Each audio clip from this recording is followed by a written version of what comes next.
Hi and welcome back for another video. This is a camera review for Nextbit Robin, and it has 13 megapixel camera, and that camera has the capacity to film 4K video.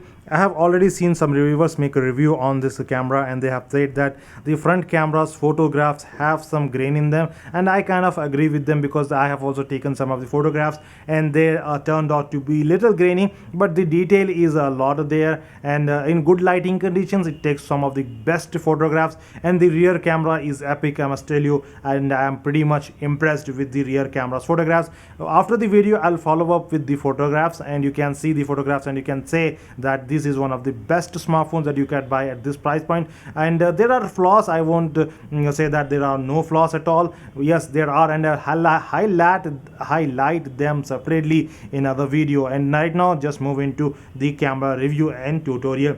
The very moment you enter the smartphone, you can see that this is all you see. For the first timers it seems like a simple camera app, but there are settings that you should see. You have a plus button here, and when you press that option you can see that other settings open, and here you have flash, timer, grid, and then you have a HDR, and you know how to use. If you press on that, the flash you can turn off, you can make it auto, and you can also keep it on all the time. And then you have this third option. Let us move to this option, and here you can go for multiple different options. Here you have the auto camera, which means that if you press the button it will going to take the photograph. And then you have a manual camera where you can select different settings for the camera. I will go in there too. There is a video option here. If you select that, you are going to be at the video app. Now let us go to the manual camera here, and when you go into the manual camera you can see that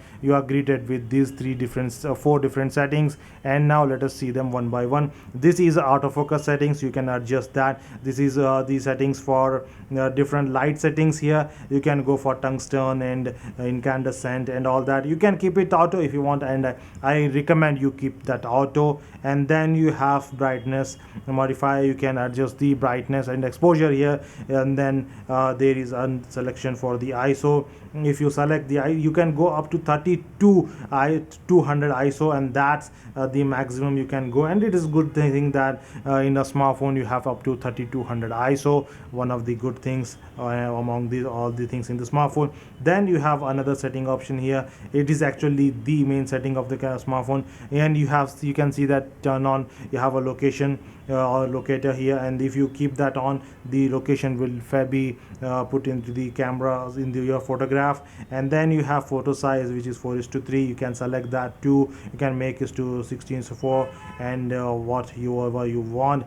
And it also degrades the camera quality with the resolution. Now let us see that the front camera is 5 megapixel, although it says 4.9 megapixel. And then you can also select the type of video you are going to take. It is currently HD, currently at HD. I am going to make it UHD, which is not recommended because that is going to take a huge file size. Then you have a front video size here, front camera, and then that is also one of the best things to see in there. And then this is all we have in the camera right here, and all of that is the same thing in every camera, except for that it is uniquely placed in this camera. And then because it is the different camera, and they have tried to be different from the crowd, and it is a simple camera, not a big deal over here, but whatever they have provided is required and a must have. And actually they have done a good job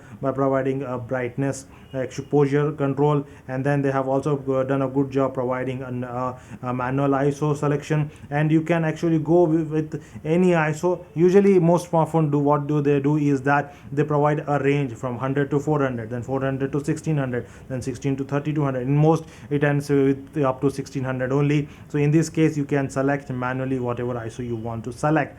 So in this case, so this was the camera review of the Nextbit Robin. I will show you some photographs that I took with this camera, this smartphone's camera. Have a look at them and decide how the quality is by yourself. For me, I think the rear camera is perfect, but there is a problem with the front camera, and that can be corrected at a later event. Thank you very much. Thanks for watching. We will meet next time.